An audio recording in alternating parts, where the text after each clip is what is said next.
وجود میں کوئی شک نہیں. ایک دن آ کے کہنے لگا کہ بتائیے میری مٹھی میں کیا ہے. تو نبی پاک صلی اللہ تعالی علیہ وسلم نے فرمایا اگر میں نے بتا دیا. کہنے لگا اگر آپ نے بتا دیا تو میں کلمہ پڑھ لوں گا.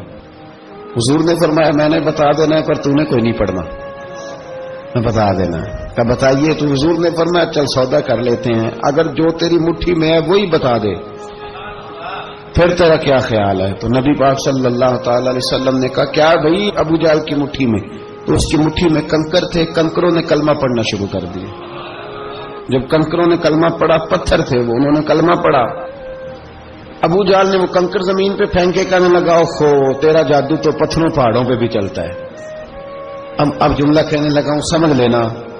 ابو جہل گوشت کا آدمی تھا, کنکر پتھر تھے, پتھر کلمہ پڑھ گئے.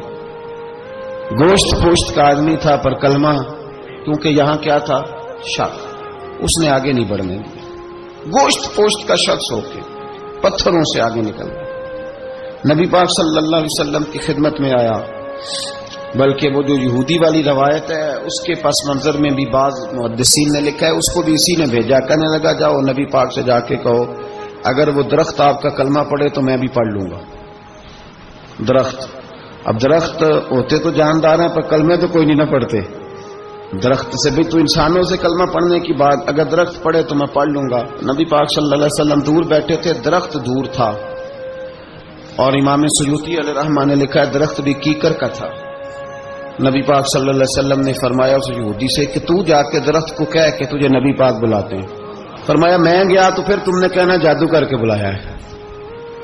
احتیاط بھی کی, ہر چیز آنکھوں کے سامنے رکھی.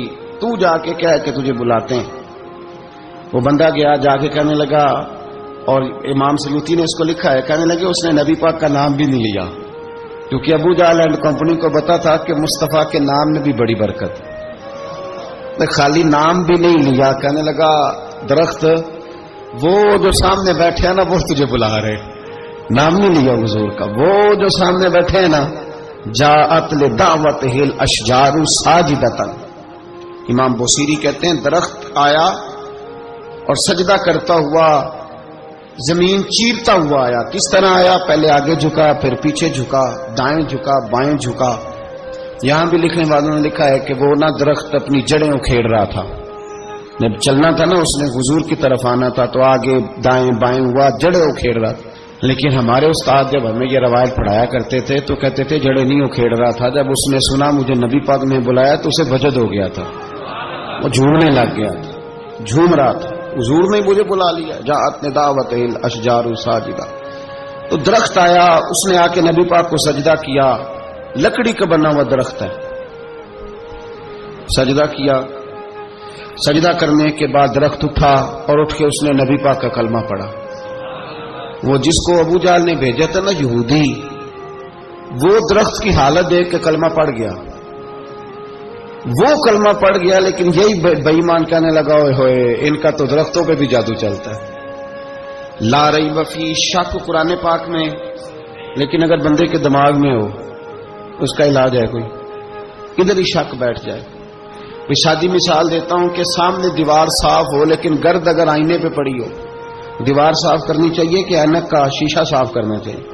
ساری زندگی لوگ دیوار صاف کرتے گزار دیتے, ساری زندگی تراش خراش کرتے گزار, اپنی مرضی کی پینٹنگ کرتے گزار دیتے ہیں پر اپنی آنکھ کی پتلی صاف نہیں کرتے.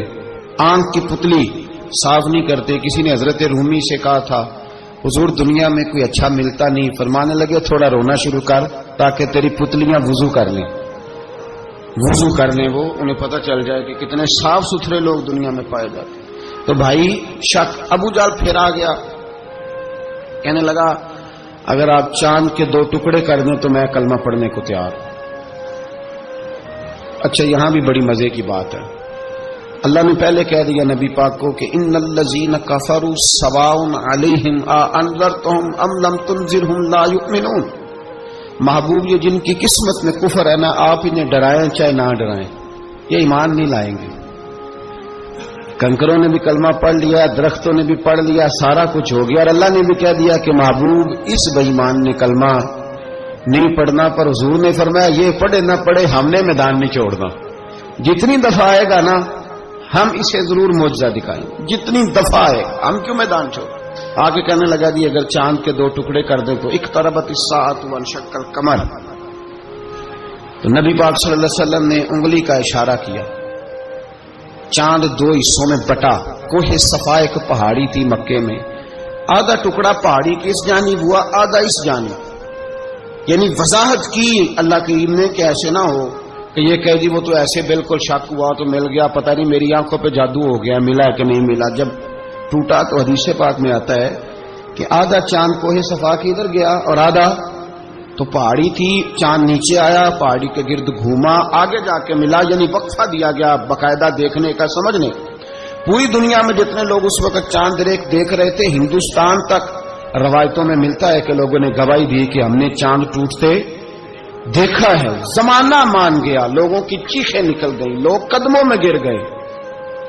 پر وہ جس کے دماغ میں شک تھا نا وہ نہیں مانا. شجر و حجر پہچان گئے پر انسان کی نظروں میں شک ہی رہا. دنیا میں سب سے مجبور، کمزور، بزدل، کم فہم بندہ وہ ہے جس کے دماغ میں شک ہے.